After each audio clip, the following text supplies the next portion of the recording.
Joey, were you able to find any chips? Yeah, I actually found one chip. That's pretty funny. So, basically, when I would get the tip, I would get in front, like you're supposed to. Surveillance sees it, and I would always go, "Thank you so much, I appreciate this." And they're like, "What?" And then like I'd make it appear in the other hand. Then I'm like, okay, that's great. That got, then some people would throw me an extra $1 or $2, here, do it with, do it with mine. And I would do like smaller things. I'd say, here, we'll put it here and then throw it up and then it's back in the hand. And then I'd always tap it and put it in.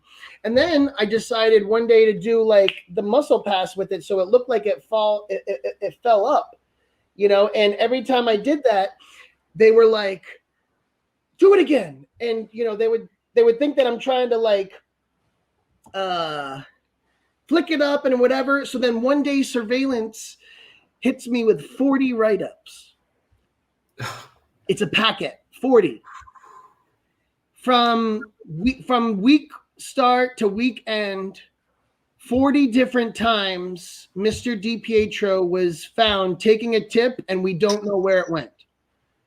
So from my perspective, having worked in casinos, and I know you were a shift manager too, you said, it sounds like they started watching you and they continued watching you for an extended period of time in order to build a book on you.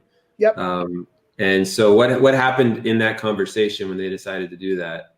So they brought me in the office and, I had no write-ups or no nothing. And I'm like, hey, what's going on?